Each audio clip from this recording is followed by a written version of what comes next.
Matthew in Raleigh, North Carolina. We have an 11-year-old on the phone. Matthew, it's great to have you with us. How are you this afternoon? Oh, hello, Mr. Rush, Mr. Limbaugh. I'm here to tell. I'm 11 years old, and I go to an extremely liberal private school in Raleigh, North Carolina. No, it's terrible. So no. I believe you, Matthew.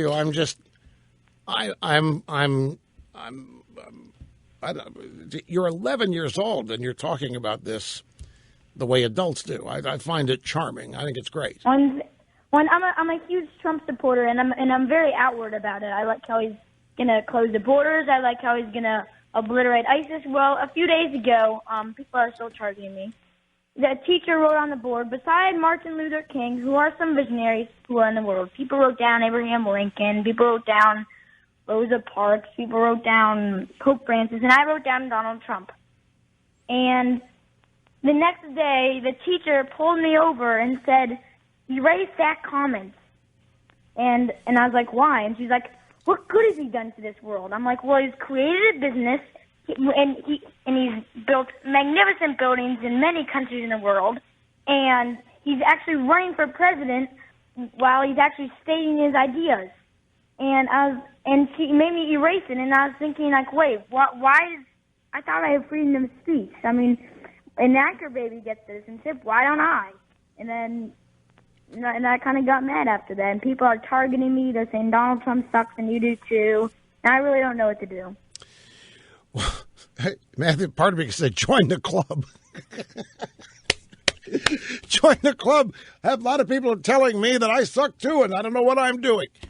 But in all seriousness, you lumped Trump in with Martin Luther King and Abraham Lincoln, and your teacher told you to erase Trump because your teacher didn't think Trump was qualified to be mentioned in the company of those other people, right? Yes. And you stood up for Trump, and you tried to explain to her why, in your mind, Trump should be listed with those people. And, she still forced me to erase it because I didn't want to disobey the teacher, but, I mean, I don't exactly like backing down that much, and I was kind of disturbed by that. Well, wait a minute now. You say you don't like backing down, but you didn't want to disobey the teacher. Yes. In that circumstance, you did the right thing. She is the authority of the classroom. And Matthew, in all truth, you do not have freedom of speech in there.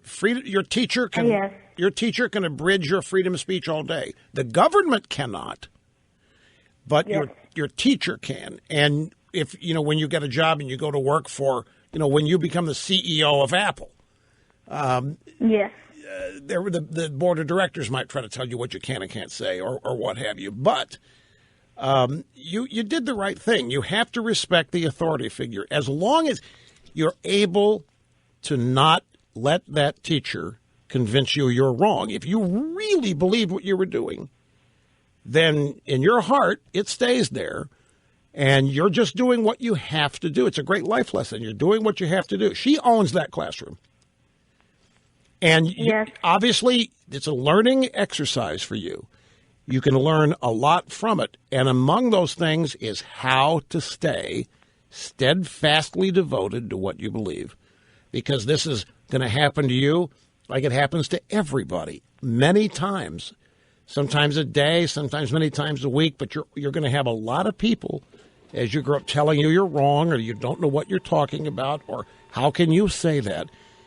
And in this case, you had a teacher, the ultimate authority figure, telling you. So you have to. And like 50 other kids behind me. I can take on one-on-one, but after I put that comment and everything, they were like looking at my back. They were Matthew. Hey, let me tell you something. Can I explain that to you too? Yes. All that means is that they're jealous as heck of you.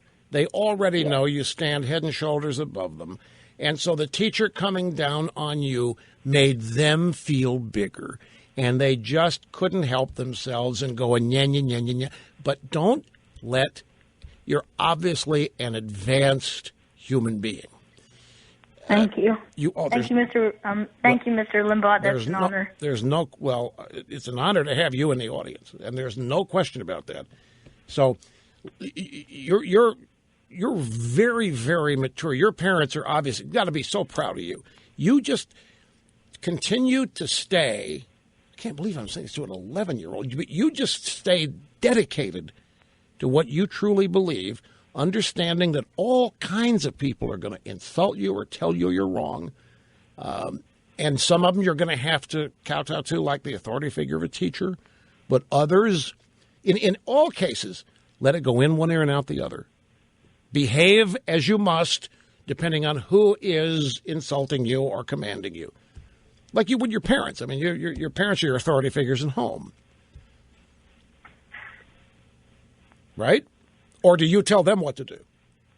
Yes, I've read your book in our library. It doesn't have your series, but it's Chelsea Clinton's series. So, and I really do like your book. I really love it. It's one of the best series I've ever read. Chelsea Clinton. And I have it right next to me. I was just reading upstairs a few days ago. Well, does your teacher happen to know that you know who I am? Yes, she does. Well, let's explain. I'm not sure. Yes, of course, that's some of it, no doubt. Well, Matthew, I have to go here. I'm a little bit out of time, but I am so... Bye. It's an honor meeting you. Thank you for letting me on your show. Bye. The pleasure is all mine. You hang in there, Matthew. Hang in there.